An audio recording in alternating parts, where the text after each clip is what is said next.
Hey, good morning. It's Becky. The boys are getting ready to go do yard work, which they always do on Friday, and I thought it would be a really great day to unpack some of this curriculum. So bear with me because I have a couple things going on. First of all, today I'm trying to use a little tripod so that I can actually touch curriculum and touch this stuff without being super jittery. So that's the first thing is hopefully you can hear me, hopefully you can see me, so I will know that you can hear me if you're giving me like a thumbs up or a heart or something. So here's what I've got going. I went and visited with a veteran homeschool mom this past week, and I was able to I was overly blessed because I walked away from this meeting with this veteran homeschool mom with everything that I personally need to teach the boys next year. So, hey, good morning, Kathy. So I'm getting ready to unpack one of the pieces of curriculum that I was able to be blessed by from my friend a couple days ago.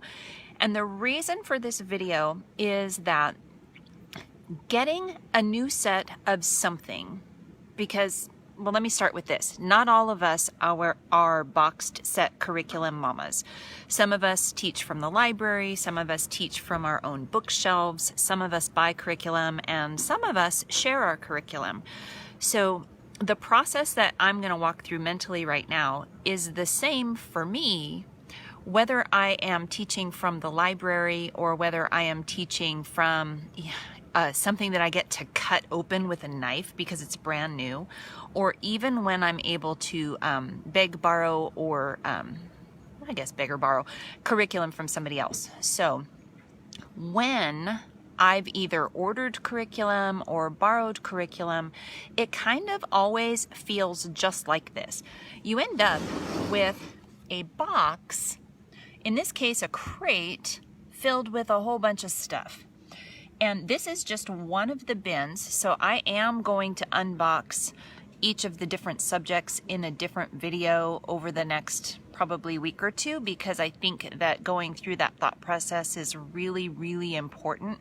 And I need to plan my school year anyway, so since I'm going to be doing it anyway, might as well record it for posterity.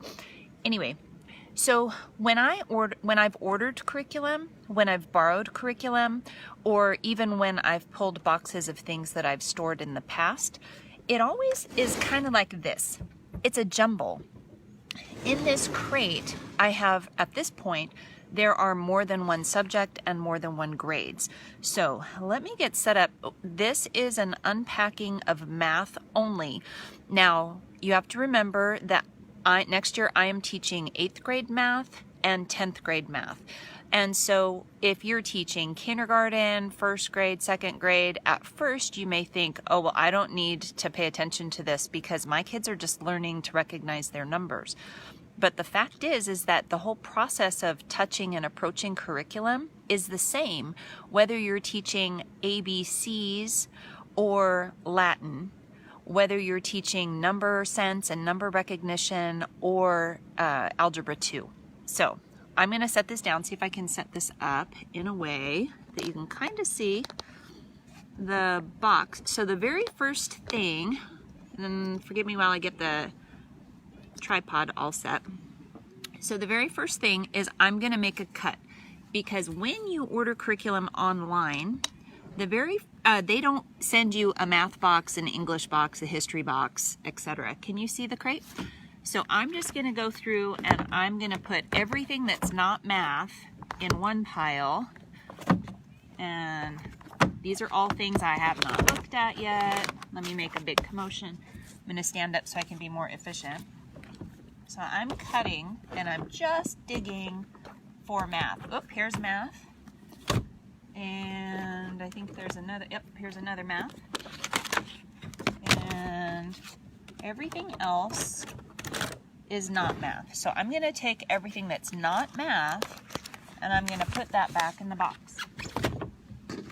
Because I don't care what anybody else on the planet says, there's no such thing as multitasking. You can only concentrate on one thing at a time. So I am only going to concentrate on math right now. And so I have Algebra 2, and I have pre-algebra. Again, don't be scared. These subjects can be a little intimidating if you're still learning fractions or number sense or place value. But so I actually don't believe in multitasking. So when I go to sit and plan, it takes me multiple cuts of the same, going through the same curriculum to get an idea of exactly what it is I'm going to be doing. So even though I've just pulled math out, I want you to understand that I can't even do both maths at the same time. So I'm going to start with the pre-algebra, and I'm going to look at that first, and then I'll go through the algebra 2 second. So the first thing I'm going to do is I'm going to take algebra 2 and I'm going to put that away. And then now I've got my math curriculum in front of me. I feel like a brand new homeschooler this year because in the kit of curriculum that I was able to borrow, there are materials that I've never touched before. So in a lot of, in the same sense of a brand new homeschooler not knowing how to use curriculum because they've never touched it before, I've never used teaching textbooks before. And I've heard a lot of good things about teaching textbooks, but that's the math curriculum that I was able to borrow from my friend. So now I have my math curriculum in front of me, but that's not really where we start with planning. So I'm going to get my notes. The very first thing that I do with math or any subject is I pause and I say, okay, where does math fit in our master homeschool goals? And I've talked about this a lot before, and I'm going to talk about it a lot, just probably forever, because the curriculum is not what's important. What's important is what are the math goals for the boys in approaching the subject of math. And in our house, okay, I'm getting texts from my husband. He's like saying, hey, Becky, come. So hold on just a second, I'm gonna holler. Hey boys, can you let Dad know that I'm on, I'm doing a live video real quick so that he knows? Because I can't text him, I can't do two things at the same time. Because there's no such thing as multitasking. So they're gonna go let the boys know. So math, what are our math goals? So in our house, what we're looking for, hey Orpha, what I'm looking for in math, so I am unpacking curriculum and I am doing an uncut, unedited, unprepared first layer of going through one of the boxes, and I am talking about math. All I did was dig through and find all of the math materials, and then I set them aside because multitasking is stupid and I will make major mistakes. So I set one grade aside, and now I'm looking just at my pre-algebra. And this will be the same process whether I've got a kindergartner, a preschooler, or I'm going into college student. So I've got my math curriculum, and now I'm thinking, what are my master math goals?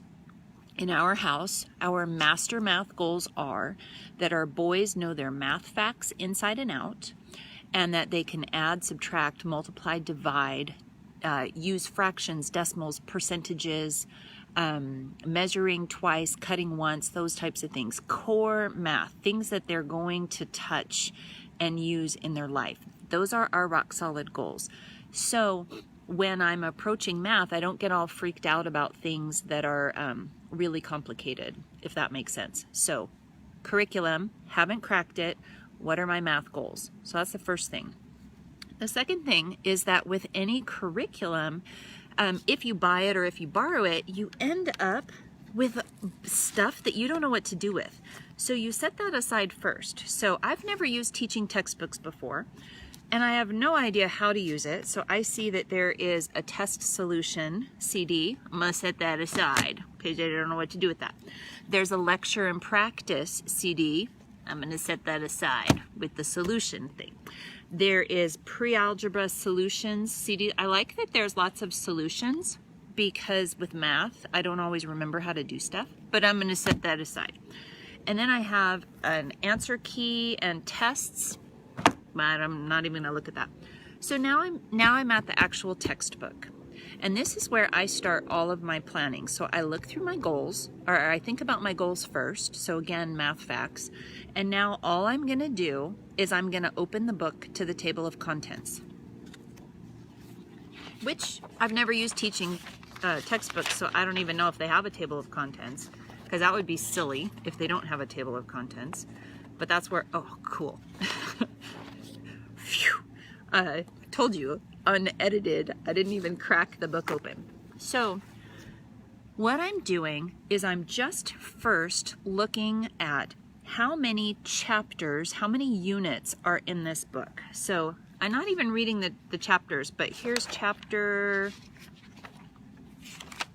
it goes through chapter 15. So first of all, off the top of my head, I know, okay, I forgot to count. September, October, November, December, January, February, March, April, May. I have 9 months of teaching to do next year. And so I know now that there are 15 chapters in this math book that I can consider squeezing in over the 9 months of school. So that's completely doable. And now, so I've looked at to see how many chapters, how many chunks, how many units there are. And now I'm gonna look through the actual, what are the chapters about? So when I go to chapter 1, hello, every single math program in the universe starts with what they already know. Adding and subtracting whole numbers. What? Multiplying and dividing whole numbers. Fractions, adding fractions, subtracting fractions, multiplying and dividing fractions, decimals, percents, measuring with length, measuring with volume, simple algebra, negative numbers, longer equations, combining x's. Oh, that would be equations where you're using variables, fractions, powers, and roots. So I've set everything aside except the master textbook. I've thought about my goals. Okay, I have mastering math facts. And then I've looked at the chapters within this curriculum. And puppy, I don't know, do you see the puppy? My 20-year-old's walking the dog, so we'll see if the puppy comes. He should come soon. So now I look at the chapters and I don't even crack the book. I start to ask myself things like, what do my kids already know? Because especially in math, you want to keep your kids practicing things that you want them to know inside and out. So you saw me count on my fingers. There are some math facts that I don't remember off the top of my head or that I have to think about. But for my kids, I want them to be able to recall their math facts inside and out so that they don't have to be on a video and count on their fingers, because that's a little embarrassing.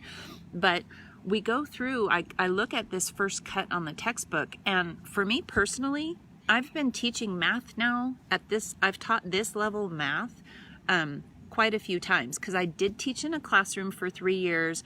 I did teach my older 4 boys, and this level of math is for my youngest son. So for me, these things are very familiar, and I'm confident that I've already taught all of these things to my 8th grader, my soon-to-be 8th grader. So my first cut here is to look at how many units, what are the topics, and what do we already know? And that's super important. And then if I forgot my Post-its, what I personally do is then I put a Post-it next to the chapters that I need to do some research on. So first cut, and I'm slow, and I'm a multitasker. I'm not a multitasker. I think multitasking is just a myth. I don't think anybody can do it, but my first cut is to look at just the table of contents and to figure out, do I already know what to do this? Because ladies, I can tell you, I can teach my boys numbers, adding, subtracting, carrying, adding long strings of numbers, and regrouping without cracking a book. I don't need the book to teach that. And when you're looking at your math lessons, whatever they are, you're looking at that chapter, you look at the heading and you say, well, do I already know how to do that? Because if you know how to do it, then that means you can make it more fun. Sure, they should practice, but wouldn't it be more fun to practice doing a string of addition with a dry erase marker on a window, or with sidewalk chalk outside in the sunshine in between bouncing a basketball? That would be way more fun. Let's just peek. Let's look at page 34. I've never looked inside this book. I don't even know what it looks like. Oh, there's some cute illustrations. So let's look. Page 34, I purposed to jump ahead to lesson 7 so I could just kind of get a peek of what the lessons look like. And it looks like it has a written explanation for 2 pages, which is good for the concepts that I might not remember, might not know. Then it has a practice set of, looks like A through E, so whatever that is, 5 different kinds of practice problems. Then it has 24 different problems to practice. But I can glance at this page and I can see my son already knows how to do this. My future eighth grader, starting this September, he already knows how to do this. So now I can say, okay, how much time do I really want to spend doing this on paper? So I don't want to confuse you. I'm gonna do the same exact thing for the Algebra 2, but I'm gonna regroup a little bit. When I am planning a curriculum, I do it in settings where I grab a cup of coffee, or I go outside, or in this case, shoot a live video on Facebook.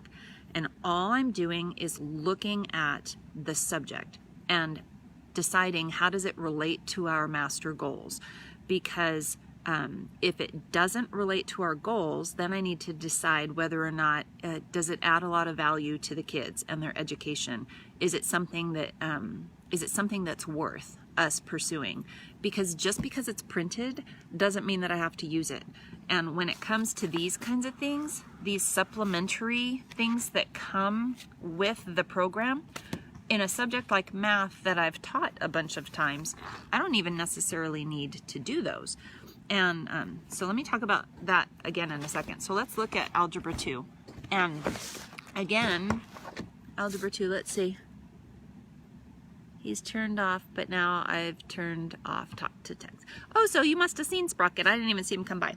Okay, so now let's look at Algebra 2. Again, if you have a kindergartner, first grade, second grade, don't get freaked out because I'm using the A word, because algebra is not that scary. But I couldn't teach it when I first started. I had to grow into my ability to teach it.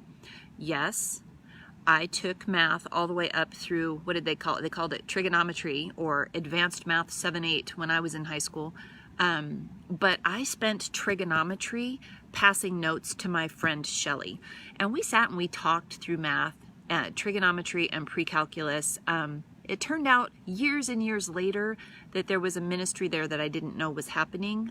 She was really hurting and I didn't know that. And so just being in that class talking with her was why I was there. It had nothing to do with calculus.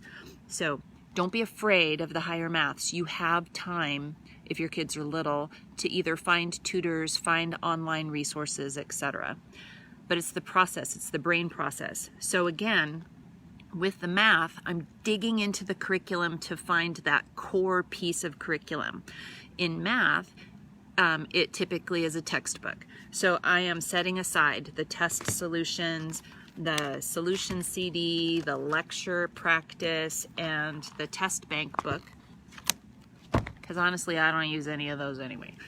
Some people really do all that stuff. I'm not a big sit and watch lessons and take tests and administer tests kind of gal. I have my kids prove they know it in different ways.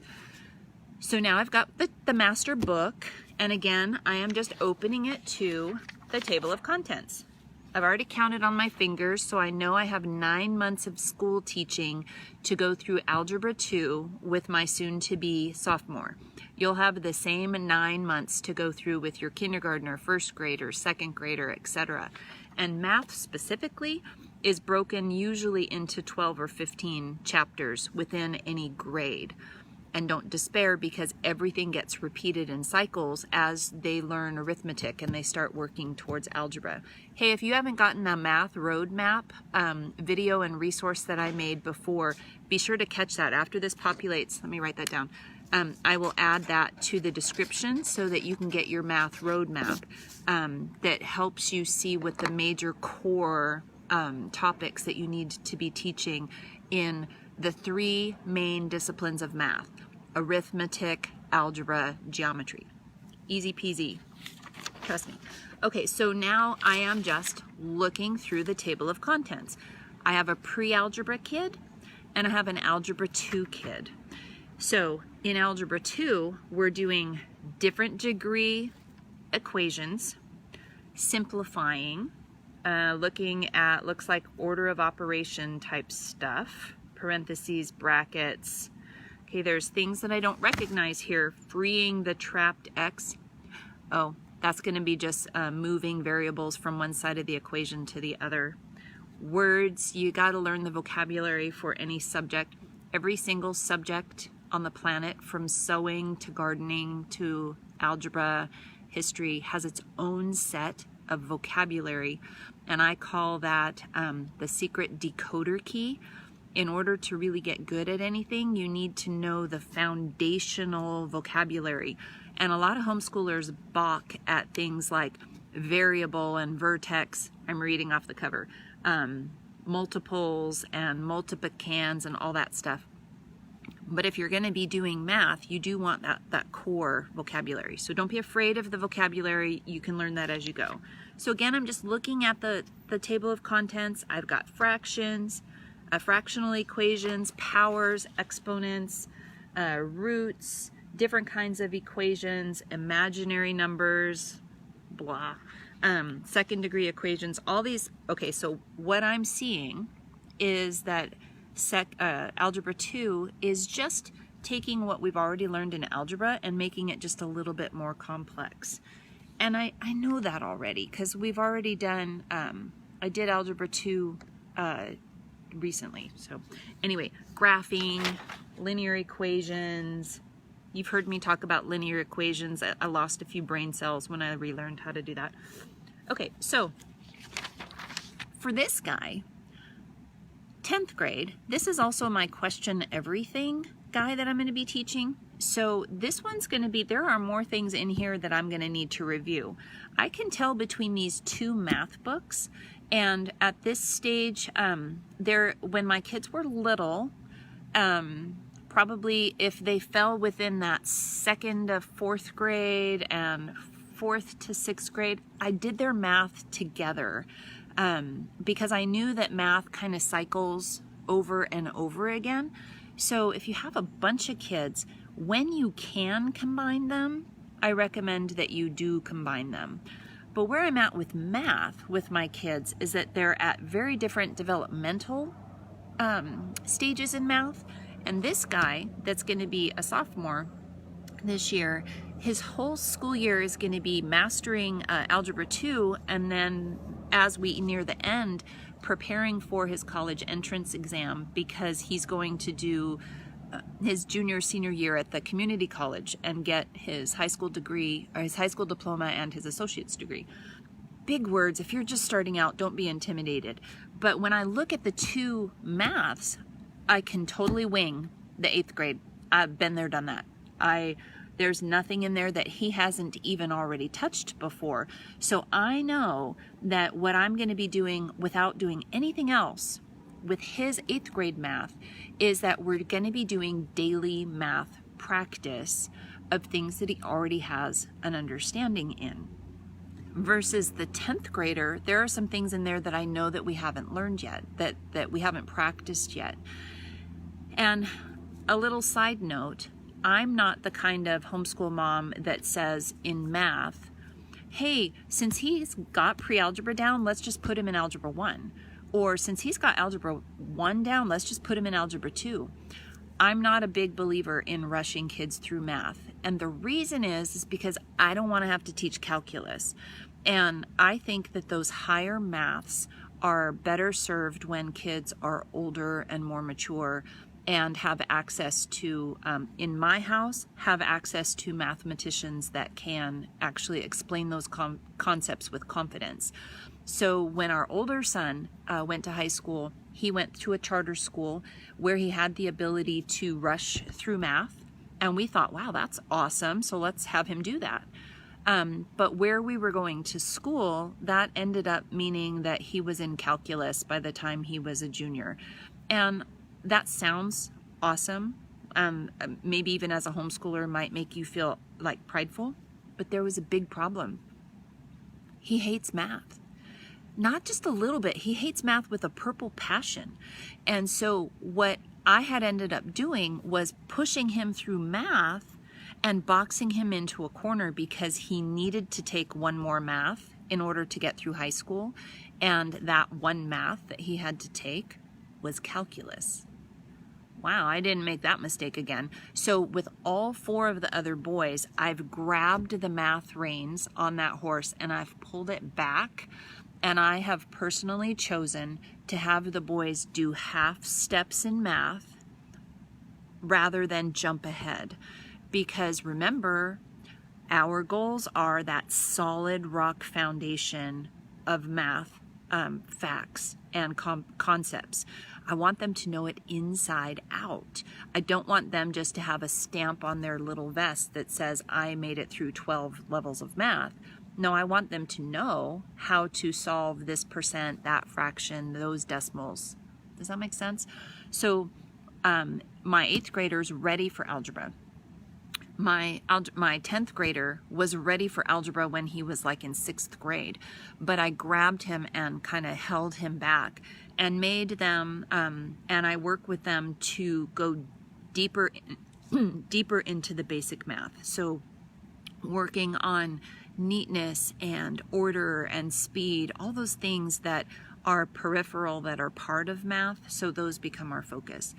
So again, when you crack open a curriculum, for me it takes a couple different cuts. My first cut is just this. I just wanted to look at math today, so I pulled out all of the math things. I dug to the core math book. I thought about my math goals, and then I look at the table of contents and I see, okay, are there any surprises? No surprises for my younger, few surprises for my sophomore. Okay, so now I kind of have that vision of, okay, I can get through all this math curriculum with them without any problem. There are other materials, other things that I can look at, but that's not today. Because for me, it's enough to look at the table of contents and then I need it to kind of filter in my head. Which concepts here do I already know? Because those are going to be easier for me to teach. And the things that I don't know, I need to start making a list and I need to begin studying. Because now I'm at higher math and I can't fake that the same way that I can fake common denominators and fractions. That I can do, and even if I stumble, it's not the same kind of stumbling as some of the gobbledygook that you see when you get in the higher maths. The next chunk, the next time I sit with the math curriculum, is still not going to be taking my lesson planner and saying Monday, Tuesday, Wednesday, Thursday, Friday, math lesson 1, 2, 3, 4, 5. That's the 3rd or 4th sitting that I do with curriculum. The first curriculum cut is just looking at the table of contents and looking for surprises. The next time I sit with curriculum, then I'm going to look at the unit, I'm going to look at the chapter, and I'm going to get out my little wagon wheel type thing, and I'm going to put, let's see, I'm going to pick a funner one, because funner is a real word, right? So I'm going to go back to pre-algebra, because that's my comfort zone. And I am going to look just randomly at measuring volume, okay? So now I'm going to put in my mind or on paper, I'm going to get my little wagon wheel out and I'm going to talk about volume. Now, this is 1, 2, 3, 4, 5, 6, 7 lessons in volume that we will hit at some point in the school year. And what I do with this type of thing is I put the master concept for the chapter in the middle, and then I start to ask myself, well, what do I know? Do I know any songs? Are there any songs out there? Is there a music connection that I can teach volume? And trust me, if you go on YouTube and you just Google or you do a search for fun songs about teaching volume, there's a catchy tune out there. Trust me, I look for the most horrible ones. Okay, I can see Sprocket coming. I look for the most horrible, horrific ones because I love to torment my kids with bad songs about music. There's one called The Mowed Toad. It'll send my kids running to the hills. So you find the master this is not this sitting. This is the next sitting. I'm gonna look at the chunks, the units. I'm gonna put the master topic, and now I'm gonna look for a music thread. Then I'm gonna look for potentially a book thread. I'm gonna go to Amazon and I'm going to Google books about teaching volume, children's stories about math, and just kind of do random searching until I find a book or a set of picture books specifically, or joke books that have to do with that math concept. And I'm gonna put it on my list so that I can check them out from the library when it's time to teach this concept. I am always a check it out from the library and buy it second type gal. So that'd be the next thing that I do. Another super important category when you're dealing with boys, kids in general, is to find a food thing. Is there some way that the boys can eat or drink this math concept? Volume? Heck yeah. They can totally do something with volume with food or drink. And so I'm looking, the purpose of this next second cut is to look at the units and just to do a quick brain dump of, are there ways to connect that subject, that topic, to different ways of learning? Because if you can taste, hear, feel, touch, explore a concept, it goes deeper into your memory bank, right? Now, I don't always do this. I'm not a superwoman. Actually, last year I did very little of this, but this year it's my favorite way of teaching. So this is something that I'm proclaiming to the universe that I'm going back to this year because it's really, really awesome. So what other kinds of spokes could there be? There could be an art spoke. Is there an art project that we can do that will demonstrate volume? Like Gallon Man, have you ever made Gallon Man? That's something that we did when the kids were little. And actually I have them sketch it out every year. And it's this graphic that shows you how many cups are in a pint and a quart and a gallon. Really super valuable visual to help them understand things like volume. So other types of spokes to the wheel could be science. Is there a science experiment or activity that you can do to explore volume? What else? There could be history. Because yeah, there's a ton of history to math. And although in volume I can't think of anything, there are even ways, once your brain starts to do this, there are even Bible lessons that you can learn about volume. You can be learning about, I can't think of them off the top of my head, but there's almost always, because God's a mathematician, so you can find math in the Bible. Even doing fun things, it's not volume, but when you do measuring, if you've never physically gone out and measured how long Noah's Ark was, that's a really fun thing to do with little kids. Is you figure out what cubits are, you learn what that is, you measure it, you measure out the ark. Fun stuff. So take one of a cut in curriculum. Isn't Gallon Man cool? I do that all the way through high school. It's awesome. Okay, so cut number one is to think about your goals.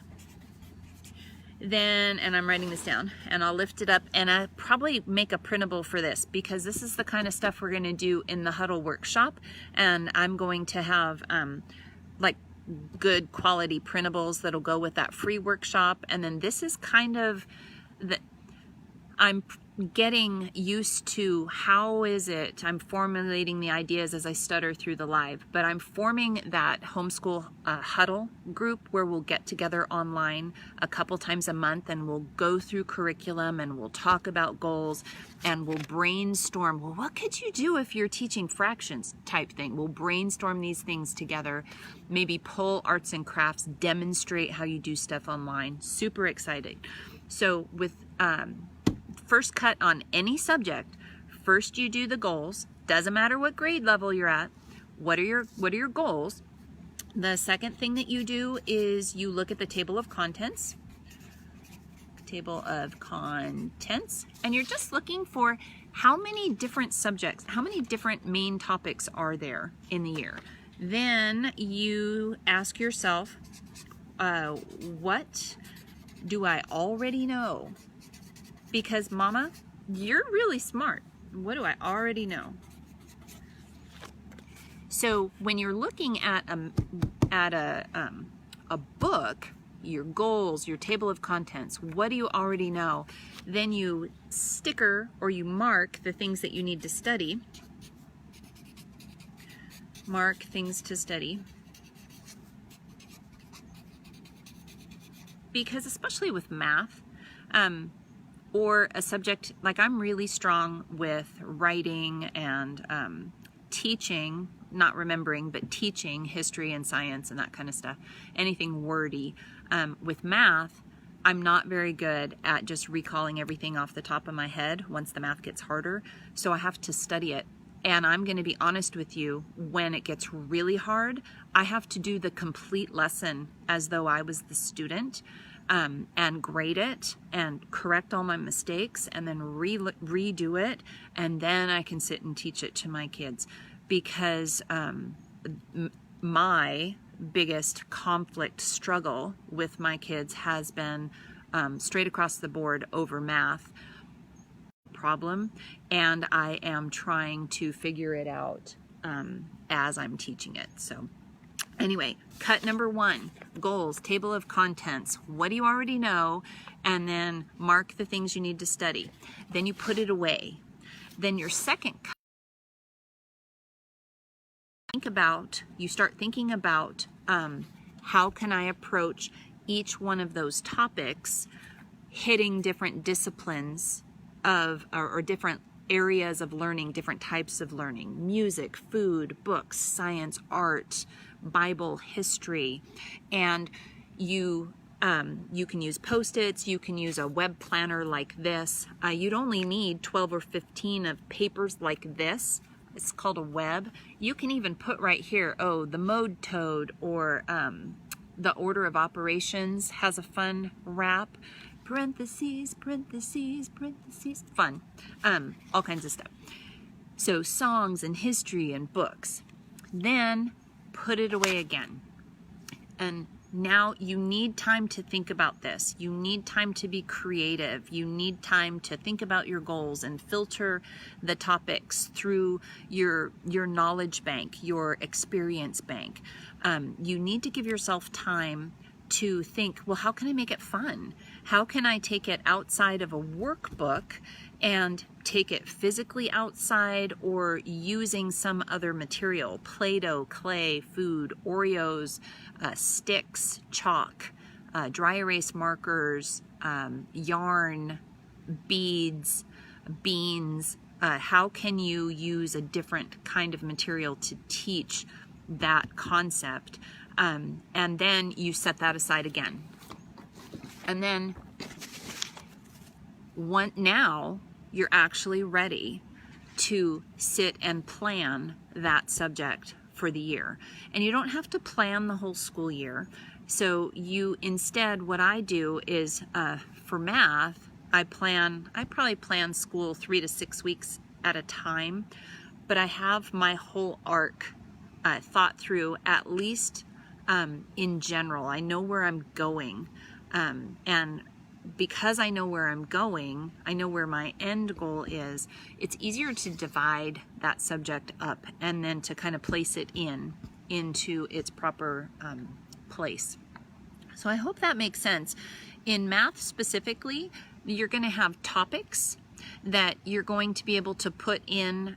Most math units in a math book will take anywhere from 2 to 5 weeks, depending on what they are, to teach. So you can imagine that if you have a unit on fractions, that you are introducing the concept of fractions. There's all kinds of art projects, there's cooking, and you can get your kids to touch and feel that math concept. And then definitely you need to do math on paper, because there's different kinds of math that you need to do, different levels of understanding, where you understand what the numbers and the concepts actually mean, but then you should be able to write them down and show all your steps and show your work, and other people should be able to read it because your handwriting's not atrocious, etc. But for this video, I just wanted to show you that raw first cut. And again, I dig past all the other stuff. I honestly am not even gonna look at this peripheral stuff until I've taken the time to go through and to do my planning of, well, what do I already know and how can I touch that topic in different ways. And once I do that, you actually very quickly start to feel like a rock star teacher when you do this. You can also overwhelm yourself because you don't need to taste and sing and dance and explore history and do science experiments and read the Bible and do an art project and check out books from the library for every single math subject or topic that you do. But the more you can touch those other things, the more you make that concept come alive. And honestly, the kids, they just fall in love with learning because they get to kind of play with the topic. So my first cut with math, that I get to thank you for coming along with me today, shows me that for my 2 kids that I'm teaching, one I could start teaching today without a problem because I understand all of the topics in his book. The other one, I can see that I have some studying to do and some refreshing to do because I can't just teach, I'm looking at a quadratic equation right now, and I just can't teach that the same way that I can adding a string of numbers. And so I need to make sure that I understand those concepts before I get there. Now, I could study the whole book over the summer, but I will forget it by the time that topic comes around. So my job right now is just to mark up the book with a Post-it with the chapters that I need to study, so that a day or a week before I get there, I can take the time to become familiar. So my table of contents looking shows me that I'm in pretty good shape when it comes to math right now. And then my creative, I want to be a better homeschool mom brain reminds me that I got to think outside the box when it comes to some of these math things, because if I can get them to get a catchy tune stuck in their head, or if they can make a science experiment about some of these concepts or do something with art, they're not only going to remember the math concepts better, but they're going to we're going to have had some wonderful time together. And something that I'm convicted about this upcoming year in comparing to what we did last year, I did a lot of let's just do the next lesson teaching last year. We moved, we got resettled. I was really sick for a really long time. I don't know if you guys have been around for a while. I got like bronchitis 2 years ago, which turned into this whole string of mom not being well. And so I did a lot of teaching by the seat of my pants and just do the next math lesson and just do the next thing. And there are years and seasons in homeschooling that are like that. And I just want to encourage you that it's okay, that you don't have to always be a Pinterest perfect mom or a Pinterest perfect homeschooler, because none of us are. But we can take the time to take a step back and to add some fun and experiences and some hands-on things into even something that can be pretty dry like math. So anyway, Kathy, I never got well. I've been sick the entire time at some degree. Is that ridiculous? Unbelievable. So anyway, does anybody have any questions? So I'm actually going to take this off the tripod thingy. Let me shake ya. Let me just scroll. I didn't see any questions, but let me just make sure. Okay, no multitasking. Puppy, gallon man. Okay, so my homework so far is I am going to go back once this video populates, and I am going to add the math roadmap. If you haven't seen that, math road map. If you haven't seen that, I did a video a while back. My 16-year-old had not passed his college entrance exam for math by 1 point. And so we spent 3 or 5 weeks, can't remember, going back over math with arithmetic, algebra, and geometry, and college math in this daily cycle, because he really wanted to have the option to take the college classes. And he was so close. He's like, Mom, I want to try. So we did a hardcore power studying. And in that time, I was like, why didn't I ever see this before? I was able to finally see the 3 major chunks of math, the arithmetic, algebra, and geometry. And better than that, I was able to see the master core lessons that you need to understand. What are the foundations of arithmetic? What are the foundations of algebra? And what are the foundations of geometry that are necessary as the kids are moving towards high school graduation and towards college? So after we went through all of that, I created a math road trip printable, and I also did a math road trip video to kind of go through what those fundamentals are. And that's information that I wish I had 20 years ago, because that would have saved me so much grief. So I will add the math road trip up there. I'm also going to create a printable about the steps that you take to approach a curriculum. So I'm going to call that something boring like curriculum steps. I'll create that. And then I'm also going to create a wagon wheel planning sheet. I do a lot of wagon wheel planning, So those are printables. These are things that if you want them, you can, number 1, let me know that you want them. And then number 2, you can come back later and you can grab them later. The reason that I want you to tell me that you want them via messenger or commenting is that I forget what I'm doing. So if Sprocket all of a sudden comes running by and distracts me with his amazing cuteness, then it's like seeing a squirrel and I'll go running in the wrong direction. But these are things that I'm going to be creating anyway, so that they can be available for the huddle, and I want you to have first dibs on them. So did I forget anything? So a math road trip, curriculum steps, wagon wheel planning. I think that's it. So if you don't have any questions for me, I'm going to go check on the dog and make sure that he is doing well. And I hope this helps.